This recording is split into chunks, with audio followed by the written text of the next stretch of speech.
katika matangazo ya Dira ya Dunia kutoka idhaa ya Kiswahili ya BBC. Mimi ni Sarafina Robi nikiwa Nairobi. Inaelekea kutimu saa 12:30 Afrika Mashariki, sawa na saa 11:30 Afrika ya Kati. Nami ni David Inke nikiwa Dar es Salaam. Tulionayo katika Dira ya Dunia. Mkurugenzi wa mashtaka nchini Tanzania amefuta mashtaka na kuachilia huru washukiwa kadhaa waliokamatwa kuhusiana na maandamano yaliyotokea nchini humo. Baada ya kesi kuitwa, mkurugenzi wa mashtaka amesema mahakamani kwamba hana nia ya kuendelea na hizo kesi. Kwa hiyo washtakiwa wote hao kwenye hizo kesi wameachiwa. Mapigano makali yanaendelea kati ya jeshi la Kongo na waasi wa M23 katika eneo la Kamanyo, Kivu ya Kusini. Wako kwenye moto kabisa kati ya FARDC na wazalendo wakipigana na M23. Na mpaka kwa sasa tena leo tariki 3 wanaendelea kabisa Katogota. Watu wenye wako Kamanyola mpaka kwa sasa wote wanajifungia kwenye manyumba na wengine mabomu kwa mabomu ndo zinarindima sehemu za Kamanyola, sehemu za Katogota. Wabunge wa Umoja wa Ulaya pamoja na washirika wao wakubaliana kupiga marufuku kupokea bidhaa za gesi kutoka Urusi ifikapo mwaka 2027. Mapigano makali yaripotiwa nchini Sudan kati ya jeshi na wanamgambo wa RSF. Saada ya jeshi kusitishwa nchini humo. Tunasema kwamba nchi ambazo zinaendelea kuingiza silaha nchini Sudan vikome kabisa, na tunataja hapa nchi ya United Arab Emirates. Viwanjani, mshambuliaji wa Manchester City anusa nyavu kwa bao lake la 100 ligi kuu ya soka ya England. Sikiliza makala ya spoti hapo baadaye. Jina langu ni Ive Buchana.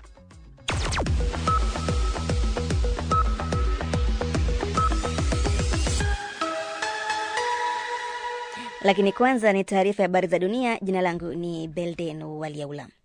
Kamishna wa kawi katika Umoja wa Ulaya Dan Jorgensen amesifia hatua ya awamu ya kuacha kuagiza gesi kutoka Urusi ifikiapo mwaka 2027.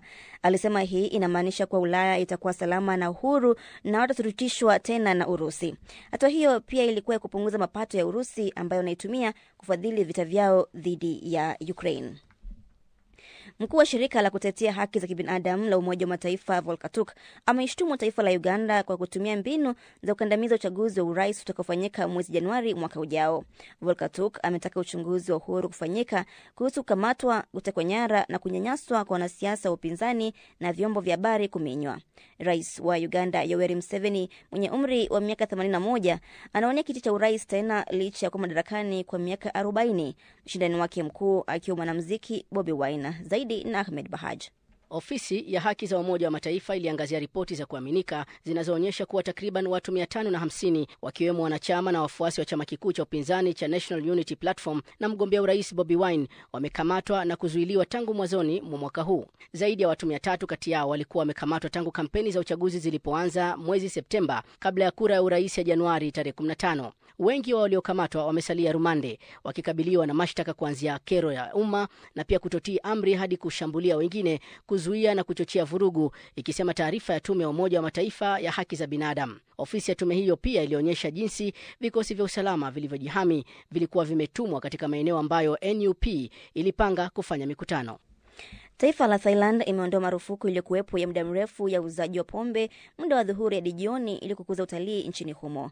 Maduka yaliyosajiliwa sasa yatakuwa na uwezo wa kuuza vileo kuanzia muda wa saa 5 asubuhi hadi saa 6 usiku na kuondoa marufuku ya saa 8 mchana hadi saa 11 jioni. Thailand inajiandaa kupokea watalii wengi msimu huu, na marufuku iliyokuwa nayo ilikuwa kuzuia wafanyakazi wa serikali kunywa pombe wakati wa kazi. Unaendelea kusikiliza taarifa ya habari za dunia kutoka hapa idhaa ya Kiswahili ya BBC. Waziri Mkuu wa Georgia ametishia shirika la habari la BBC kuwa atachukulia hatua za kisheria kwa habari potofu baada ya habari ya BBC kufichua kuwa taifa hilo lilitumia kemikali za enzi za vita vya dunia vya kwanza kuwatawanya waandamanaji waliokuwa wakipinga serikali mwaka uliopita. Akizungumza na wanahabari, waziri huyo mkuu alisema shirika la BBC ilikuwa inaeneza habari zisizo za kweli na serikali tayari ilikuwa imedhibitisha kuwa haikuwa imetumia kemikali hiyo kuwatawanyisha waandamanaji. Na Marekani imesitisha mchakato wa maombi yote ya uhamiaji yanayohusishwa na nchi 19 ambazo tayari zimepigwa marufuku ya kusafiri. Mawakala wa uhamiaji wamearifiwa kusitisha shughuli za kuidhinisha maombi ya kusafiri au kuhamia nchini humo na kusimamisha hatua hizo kwa wahamiaji wanaokaribia kupata uraia wa Marekani. Hii inawadia huku kukiwa na ripoti kwamba Donald Trump anafikiria kupanua amri ya Juni inayozuia usafiri wa nchi 19 hadi 30 kusafiri nchini humo Marekani. Hii ni BBC. Taarifa ya habari za dunia imesomwa kwako na Beldin Waliaula.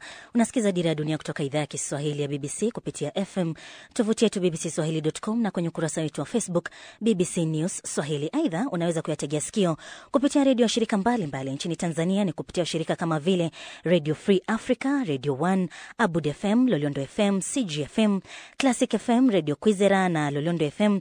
Visiwani Zanzibar ni Zenji FM. Nchini Kenya ni Nyota FM, Pamoja FM, Mwenedu FM, Gulf Radio na Master FM. Kule Uganda ni Voice of Muhabura, Voice of Busoga, Radio Lira, Voice of Karamoja, Radio Paidha na Radio Kitara. DRC ni Radio Muungano Beni na Lizadil Radio. Leo hii upo nami Sarafina Robi nikiwa Nairobi na mwenzangu ni David Nkia akiwa Dar es Salaam. Karibu Nkia. Asante sana Sarafina, bila shaka hujambo na msikilizaji hujambo pale ulipo. Tunaanzia moja kwa moja huko nchini Tanzania ambapo mkurugenzi wa mashtaka nchini humo DPP amefuta mashtaka na kumwachia huru mfanyabiashara wa vipodozi Jennifer Jovin mwenye miaka 26 maarufu kama Nifa na Mika Lucas Shavala waliokuwa na kesi ya uhaini. Jennifer Jovin pamoja na Mika Shavala walikuwa nakabiliwa na mashtaka mbalimbali ambayo miongoni mwao ni uhaini, ikiwa vile vile ni pamoja na washtakiwa wengine. Sasa tunaungana moja kwa moja na mwandishi wetu Egan Sala ambaye alikuwa mahakamani kushuhudia mchakato huo mzima. Egan, hebu tuambie ni washtakiwa wangapi wameachiliwa huru leo hii kuhusiana na kesi zilizohusisha machafuko yaliyotokea wakati na baada ya uchaguzi mkuu nchini Tanzania? Shukran David. Kwa mahakama ya Kisutu hapa jijini Dar es Salaam hii leo, jumla ya watu 53 ndio ambao wameachiliwa huru, akiwemo mfanyabiashara Nifa pamoja na mwandishi wa habari Mika Chavala pamoja na kundi hilo lingine la watu 51 ambao walikuwa kwenye mashauri matatu tofauti. Shauri namba 26388, 26394, 26382 yote ya mwaka wa 2025 ambayo yalikuwa kwa hakimu mkazi kwenye mahakama ya hakimu mkazi Kisutu kama anavyoeleza wakili Kisabo. Kwa pamoja leo tulikuwa tunawakilisha washtakiwa kwenye kesi mbili, John Alexander na wenzake 13, lakini shauri jingine lilikuwa na watu 38, lakini kwa baada ya kesi kuitwa mkurugenzi wa mashtaka amesema mahakamani kwamba hana nia kuendelea na hizo kesi. Kwa hiyo washtakiwa wote hao kwenye hizo kesi wameachiwa. Kwa hiyo leo kwenye kesi ambazo tulikuwa tunawakilisha, watuhumiwa wote wameachiwa huru, wanakamilisha tu zoezi hapa la utaratibu wa kusaini ili waweze kwenda nyumbani kujumuika na familia zao. Egan, hebu tuambie sasa kwa nini waliachiliwa kwa makundi ile hali wote walishtakiwa na mashtaka sawa? Shukran David. Kwa mujibu wa sheria waachia washtakiwa kwa namna ambayo yeye anaona inafaa, kwa sababu sheria inampa mamlaka hayo. Lakini pia ikumbukwe kwamba wito ule uliotolewa na Rais wa Tanzania kwamba uchunguzi ufanyike, watakaonekana waliingia kwenye mkumbo basi waachiliwe. Kwa hiyo kuna pia mambo ya kiuchunguzi yalikuwepo ndani yake, na ndio maana tukaona watu wanaachiliwa kwa makundi. Na huyu hapa ni wakili aliyekuwa anamwakilisha Nifa pamoja na Mika Chavala, Peter Kibatala, akieleza zaidi kwa nini imekuwa hivyo kwa makundi. Kuhusu reason ya DPP kwamba kwa nini aliwaachia kwa mafungu, kama nilivyosema, bahati mbaya sheria imempa mamlaka yeye, na bahati mbaya sheria haimhitaji kutoa sababu. Kwa labda mtu sahihi zaidi kwenye mazingira haya ni yeye mwenyewe. Vitu ni vingi vya kisheria vya kimantiki, lakini mimi kama wakili nafurahi tu kwamba hawa ndugu wawili ambao walikuwa wamebakia ni ndugu kwa sababu wamekuwa ndugu walipokutana. Sasa kwa hawa ndugu wawili wameachiwa, na kama nimesema watakuwa sasa wanapenda kufanya shughuli zao. Sasa Egan, tuambie umepata nafasi ya kuzungumza na wale walioachiliwa huru? Ndio, nimepata nafasi ya kuzungumza nao kadhaa, na kikubwa ni furaha walionayo, wakieleza hali ilivyokuwa. Kikubwa ni hiyo furaha ya kurejea tena uraiani. Shukrani kwa Watanzania ambao wamekuwa wakiwasapoti kwa misingi ya kuwaombea, kuwatembelea gerezani, pamoja na kufika mahakamani. Lakini kwa upande wake mfanyabiashara Nifa, yeye alikuwa na haya ya kusema. Nashukuru Mungu niko nyumbani, nimerudi salama. Lakini zaidi ya yote tunashukuru pia Watanzania ambao waliweza kufika magereza, ambao walifanya chochote. Nawashukuru sana kwa upendo wenu. Lakini pia watu wengi huwa tukienda kutoa misaada, tunatoa tu misaada kwa watoto yatima. ila misaada inaweza ikapelekwa hata magereza. Kwa hiyo kwa watu mtakaopata nafasi, pelekeni misaada magereza.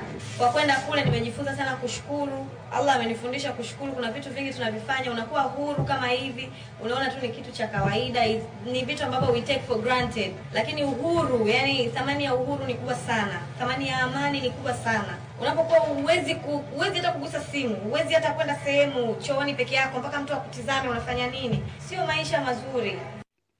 Na ndivyo mambo yalivyojiri hii leo mahakamani kwa Tanzania kutoka kwa mwandishi wetu Egan Sala. Na tukisalia hapo Tanzania ni kwa serikali ya taifa hilo imemfungulia mashtaka ya kiuchumi mwanaharakati Mange Kimambi ambaye ana maskani yake nchini Marekani. Tovuti rasmi ya mahakama nchini Tanzania inaonyesha kuwa kesi hiyo itatajwa kwa mara ya kwanza Alhamisi wiki hii tarehe 4 Disemba na inataja muda na hakimu aliyepangwa kuisikiza kesi hiyo. Hakuna maelezo zaidi katika tovuti kuhusu makosa yanayomkabili Mange, lakini hatua hii inajiri mwezi mmoja baada ya mwanasheria mkuu wa serikali nchini humo Hamza Johari kumlaumu mwanaharakati huyo kwa kuchochea maandamano ya ghasia yaliyotokea katika siku ya uchaguzi. Johari alisisitiza kuwa watachukua hatua dhidi ya mwanaharakati huyo na kusema kuwa lazima akamatwe. Lakini Mambe Kimambi ni